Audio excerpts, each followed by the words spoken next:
Good morning, everybody. It has been definitely a long week. For those of you who haven't been following, if you're not on my TikTok or you haven't seen my previous YouTube videos, my husband, Michael, had a stroke. We got him to Albany Med. They were able to get the clot out of his brain, and he is currently recovering in the patient ward at Albany Medical, but he is also kind of steadily declining. Now, before I go any further, let me just say, out of the way, I realize how chaotic and how hectic hospitals are. I have a family of healthcare professionals, nurses, doctors, technicians, LNAs, CNAs. So, and my mom was a nurse, is a nurse. So I have always been well aware of how much pressure nurses and CNAs and the like are. That being said, I'm a little upset with at least one of the nurses at Albany Med. My niece has been pushing to make sure my husband has been getting a UTI test because she believes that his persistent confusion, which is what he's going through right now, is a part of a UTI. Now, I don't understand 100% how those things are connected, but I do know they are connected, and I've heard of it before. She does think a UTI is a huge part of why he is currently confused. Just to give you an idea of what this confusion is, he believes that there are people in the room with him who are not there. He'll be talking to you on the phone or over social media, and he'll say, when did you leave? When did you get back to Bennington? He'll ask me to come over here like I'm standing there or I'm in the room. He believes his grandnibbling ran off on him. He called me one afternoon and said my grandnibbling ran off on him. All of my grandnibblings and grandnieces are where all of my grandnephews and grandnieces are where they're supposed to be right now. So he is getting more and more confused, and I know the nurses are not documenting his confusion. I don't know if he's talking like this to them or if it's just to people over the phone. My point is, they don't seem to be documenting it, and when my niece pushed for the UTI, she didn't get any responses. So I called yesterday and asked if they were testing for a UTI, and the nurse that I finally got a hold of just said, well, we took some urine. I'm not exaggerating the tone she spoke to me with. She said, yeah, we took some urine yesterday. And so I said, okay, are you testing it for a UTI? And she said, yes. Almost in the same way that a small child would react if you asked if he had cleaned his room or she had picked up her toys, whatever. And again, I'm aware of how busy they are. I'm aware that they have other patients to worry about. And I realize that to them, my husband is just another person in a bed. And I know that's not true of all of them. I know there are some dedicated people, and I realize you can get tired throughout the day. God knows I get tired of being asked questions all the time at work, but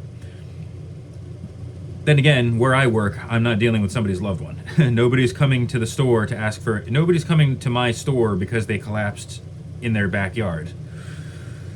At least I hope not.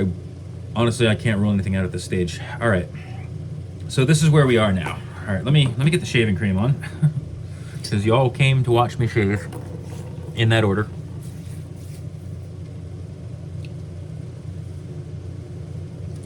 I'm still using cheap shaving cream. So I have been getting a crash course in doing a lot of things that I don't know about. Now, my niece is a nurse. She knows what she's talking about. Not only is she a nurse, she has worked with stroke recovery patients, and she knows her uncle, my husband, way better than I do. I could never get him to sit down and talk about any kind of his medical history or his medical issues. I needed him to write things down. So I have been all thumbs about this. She has been the one telling me what to ask the nurse, what to ask the doctor, what to tell the social worker, because if I talk to them, they're just as likely to sell me snake oil successfully. So I need the person who has more experience and who knows what they're talking about to give me the script and the programming language. And more to the point, we have to be on the same page at all times.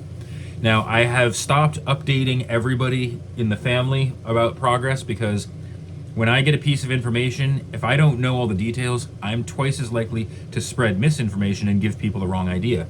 And so that is another thing that I have learned to do, is to hold off on spreading the news until I know what news to spread, so to speak.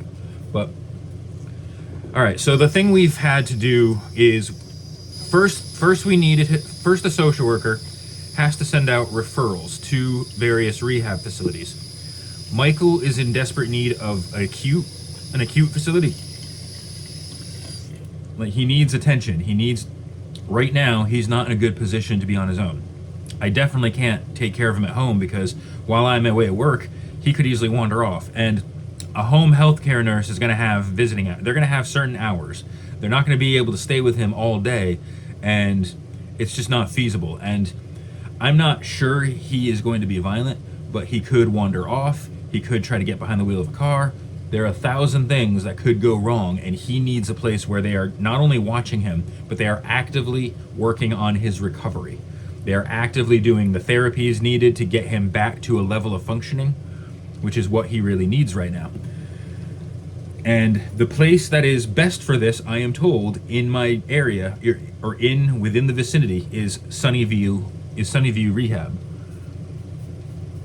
Now, Sunnyview is the first place that is offered a bed, but the first thing that turned me off was the copay. Michael's copay would be $1,200 a day.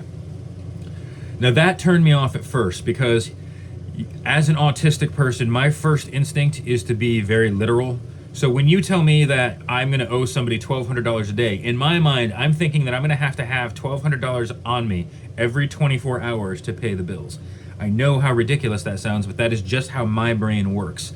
If somebody doesn't tell me until after the fact that that's not how it works, I'm always going to assume that, and I might make the wrong decision. So here I am thinking that this is going to be the case, and I said, well, I can't afford that. We can't afford that right now. So my niece tells us to wait to hear from the other facilities. And who knows? They might not even, just because you make a referral doesn't mean a place is going to have a bed. And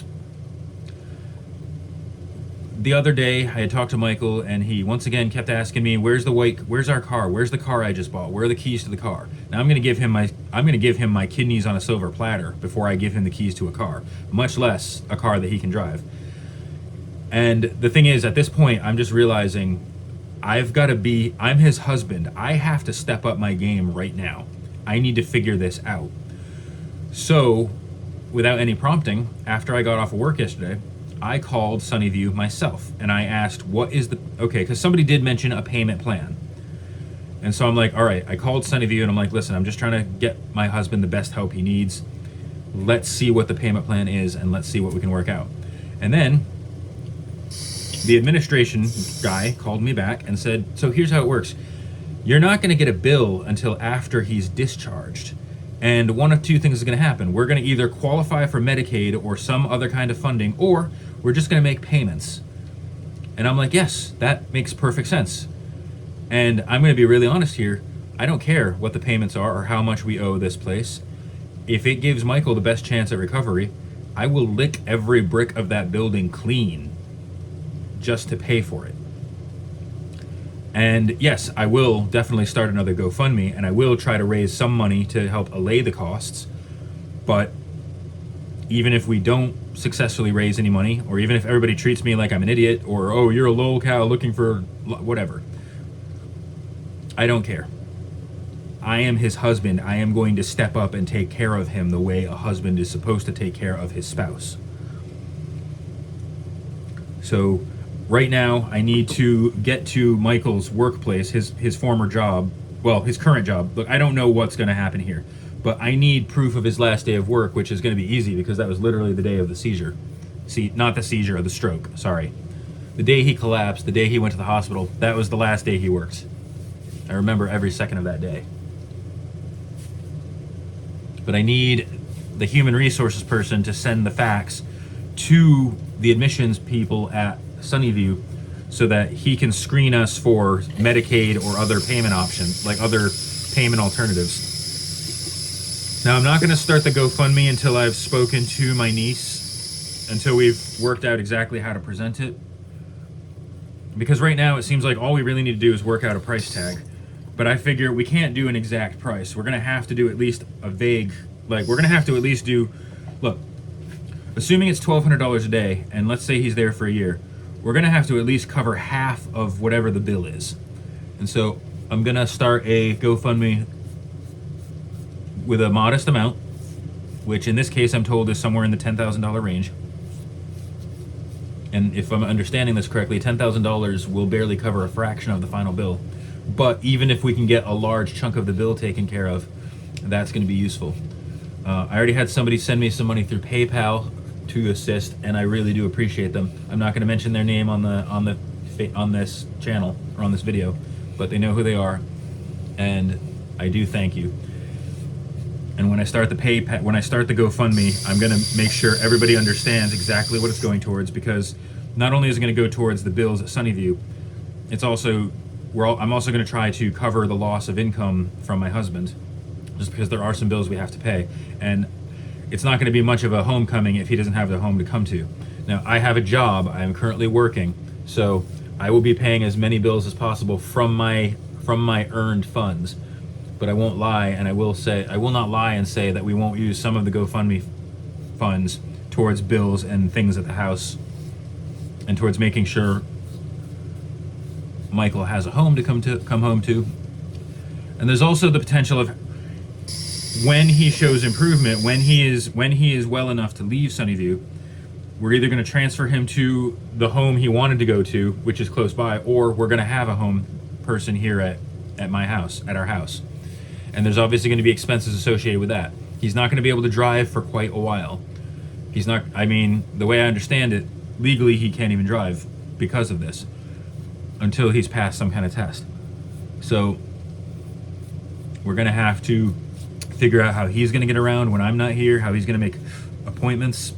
I'm going to need somebody here to make sure if he has, I don't know if sundowning happens in stroke patients, but even if he has cognitive functioning, he could have bad moments, and I'm going to need to make sure somebody is here to make sure he doesn't try to do something desperate. I'm fully prepared to do everything I have to, and I'm going to ask for help. I'm going to ask for it because it would be stupid of me not to. But today, my first goal is to make sure all of that information gets sent to Sunnyview. If I have to walk it over there myself, let me be clear. Sunnyview's in Schenectady. I am perfectly willing to walk to Schenectady to make sure Michael can get into that facility. And I'm not going to keep being reliant on everybody else for making phone calls. Like, I have to start acting like his husband. I've got to start acting like I'm his family. I have been, to be perfectly frank, I have been a lousy husband. I'm not useful in a lot of things. I'm not useful on the DIY stuff. I'm aware of my shortcomings. I always have been, and I know that autism plays a huge part in a lot of my shortcomings. I have tried hard to overcome these things or adapt to them. It's not always easy. And some things I don't really adapt to. I just sort of mask until I can't handle it anymore, and then the mask comes off and it snaps, you know? And I don't know any other way to describe that, but it's just like, I'm always going to have these struggles, but right now I've got to try to overcome these as well to help him.